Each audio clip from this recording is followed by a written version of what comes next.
Hello everyone, welcome to this channel word trick with PRM। Important word meanings हैं English के, जो आप अगर कॉम्पिटिटिव एग्ज़ाम्स का प्रिपरेशन करते हो तो आपके लिए बेनिफिशियल होगा। और जो आपने इंग्लिश को स्ट्रॉन्ग करना चाहते हैं उनके लिए भी ये वीडियोस जो है इम्पॉर्टेंट हैं। चलिए, हमारा आज का पहला वर्ड है रेस्पाइट। Respite RESPITE। रेस्पाइट का मीनिंग होता है a short period of rest from something that is difficult और अनप्लीजेंट।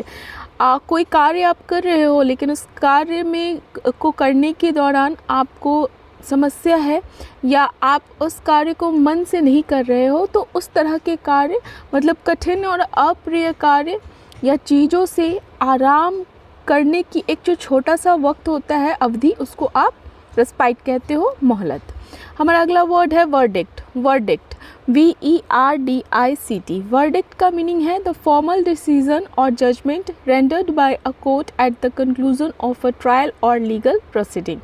किसी मुकदमे या कानूनी कार्यवाही के समापन पर, मतलब जब जजमेंट हो जाता है तो अदालत द्वारा दिया गया फॉर्मल औपचारिक निर्णय, मतलब जो फाइनल वर्डिक्ट, फाइनल डिसीजन होता है उस केस को लेकर, उसको आप वर्डिक्ट कहते हो, निर्णय। ठीक है। हमारा अगला वर्ड है इरप्शन। Eruption ERUPTION। इरप्शन का मीनिंग है an issuing forth suddenly and violently. अचानक और हिंसक तरीके से आगे बढ़ना या निकलना। जैसे आप वोल्केनो जानते हो ना, तो इरप्ट होता है, ठीक है, अंदर से लावा वगैरह जो निकलते हैं। इरप्शन इस संदर्भ में भी बोला जाता है, जैसे मैं आपकी स्किन पे अचानक से कुछ बॉल्स आ गए या रैशेज़ आ गए तो आप कहते हो ना इरप्ट हो गया। ठीक है, तो इरप्शन इस संदर्भ में यूज़ किया जाता है। हमारा अगला वर्ड है इवैक्यूएशन। Evacuation EVACUATION। इवैक्यूएशन का मीनिंग है the process of moving people from a dangerous place to somewhere safe. लोगों को खतरनाक स्थान से सुरक्षित स्थान पर ले जाने की क्रिया या प्रक्रिया को आप क्या बोलते हो? इवैक्यूएशन मतलब निकासी। जैसे कि सपोज़ कहीं पे अर्थक्वेक आने वाला है, आपको पता है कि वहाँ अर्थक्वेक आने वाला है, तो गवर्नमेंट क्या करेगी, उस जगह को इवैक्यूएट करवाएगी, वहाँ के लोगों को शिफ्ट करेगी। तो इस प्रोसेस को आप क्या बोलोगे? इवैक्यूएट हो रहा है, इवैक्यूएशन चल रहा है। हमारा अगला वर्ड है स्कैथिंग। स्कैथिंग SCATHING। स्कैथिंग स्कैथिंग का मीनिंग है क्रिटिसाइजिंग समवन और something in a severe and unkind way. किसी व्यक्ति या वस्तु की गंभीर और निर्दय तरीके से आलोचना करना, किसी को इतना नीचे करना, किसी को इतना नीचा दिखाना कि सामने वाले को बहुत ज़्यादा तकलीफ़ हो या बहुत उस पर बुरा प्रभाव पड़े, तो इस चीज़ को आप क्या कहते हो? स्कैथिंग। ठीक है। तीखा कहते हैं ना, तीखी बात जो मन को कचोट गई। हमारा अगला वर्ड है इलेक्ट्रोक्यूट। Electrocute ELECTROCUTE। इलेक्ट्रोक्यूट का मीनिंग है to kill someone by causing electricity to flow through their body. किसी के शरीर में बिजली प्रवाहित करके उसे मारना। बहुत सारे देशों में ऐसा होता है कि जो मृत्युदंड दी जाती है वो इलेक्ट्रिक चेयर पे दी जाती है, कुछ देशों में ऐसा है। तो इस तरह के मौत को आप क्या कहोगे? इलेक्ट्रोक्यूट, विद्युत से मारना किसी को। हमारा अगला वर्ड है इन्यूमरेट। Enumerate ENUMERATE। इन्यूमरेट का मीनिंग है to name a list of things separately one by one. Enumerate करना, चीज़ों की सूची को एक एक करके अलग अलग नाम देने को हम क्या कहेंगे? इन्यूमरेट करना, एक एक करके बताना। देखिए, थोड़ा सा कंस्ट्रक्शन का काम चल रहा है, माफ़ कीजिएगा, थोड़ा सा हैमर की आवाज़ आ रही होगी, प्लीज़ इसको बेयर कर लीजिए। हमारा अगला वर्ड है extortion. Extortion extortion EXTORTION। Extortion का मीनिंग है obtaining something from someone, specially money, by using force और थ्रेट्स। आपने सुना होगा एक्सटॉर्शन मनी, ठीक है। तो बल प्रयोग या धमकी देकर किसी से कुछ प्राप्त करना, खासकर धन।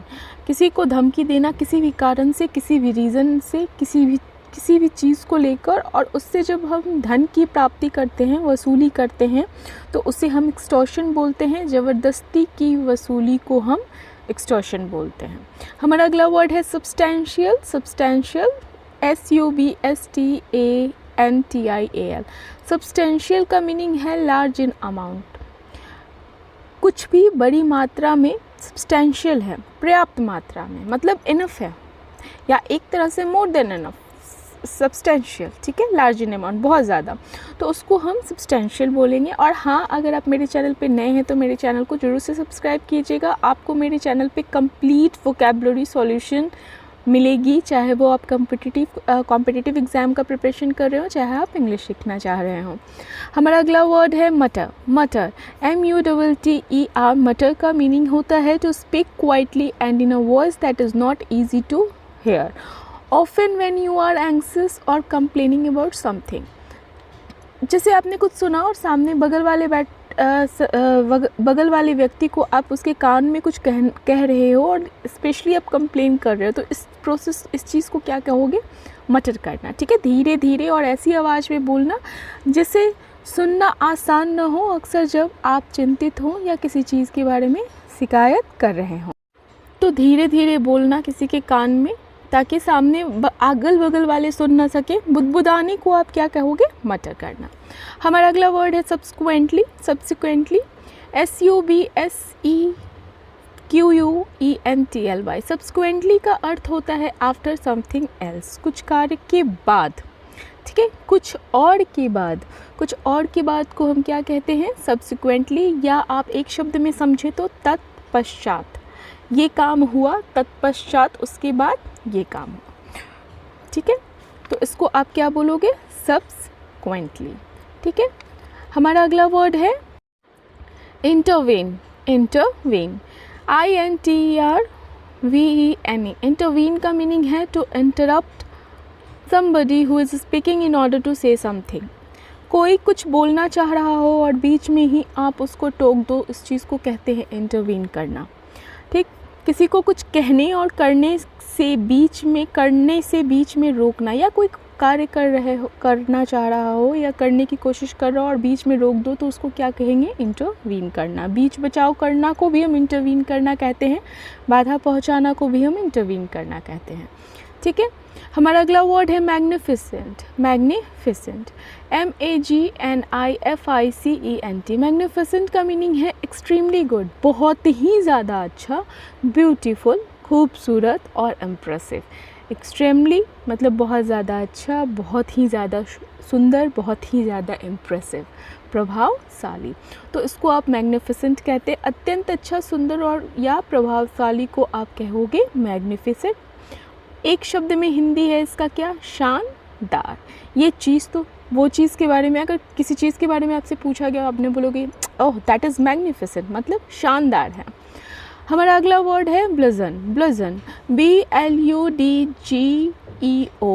ब्लजन का मीनिंग है to hit somebody hard and repeatedly with a heavy weapon. किसी को भारी चीज़ से, जैसे समझ लो एक हथौड़ा या कोई बहुत मोटी लकड़ी का कुछ भी, तो उस चीज़ से कंटिन्यूसली किसी को मारे जाना, तो उसको आप क्या कहोगे? ब्लजन। किसी पर भारी हथियार से ज़ोर ज़ोर से और बार बार प्रहार करने को हम इंग्लिश में क्या कहेंगे? ब्लजन करना, ठीक है, BLUDGEON। हमारा अगला वर्ड है स्टैगरिंग। Staggering STAGGERING। स्टैगरिंग का मीनिंग है that you find difficult to believe. किसी चीज़ पर विश्वास करना मुश्किल हो, आपको लगे कि अरे ये बहुत ही ज़्यादा हैरत अंगेज़, जिसको आप बोलते हो, जिस चीज़ पे कठिन हो, किसी ट्रस्ट करना, विश्वास करना, हैरत अंगेज़, ट्रस्ट करना नहीं, मतलब कि आपको लगे, जैसे आप कहते हैं ना इनक्रेडिबल, अविश्वसनीय, उसी तरह से रिलेटेड ये शब्द है स्टैगरिंग, हैरत अंगेज। फाइन, तो थैंक यू फॉर वॉचिंग। आपको हर दिन न्यू वर्ड्स मिलेंगे, वोकैबुलरी अगर आप स्ट्रॉन्ग करना चाहते हो, आपको करना पड़ेगा अगर आप अपना इंग्लिश अच्छा करना चाहते हो। सिर्फ बोलना नहीं होता है, समझना भी होता है। अगर न्यू वर्ड्स आप नहीं समझ रहे हो, सिंपल सी बात है, जो आप आपके माइंड में वो कैप्स होंगे, वो तो यूज़ करके आप किसी को कुछ समझा दोगे, लेकिन अगर आपको कुछ समझने का पेपर दिया जाए, अगर आपको वर्ड्स नहीं पता है तो आप कैसे समझ पाओगे, इसको कैसे डिकोड कर पाओगे। तो ज़रूरी है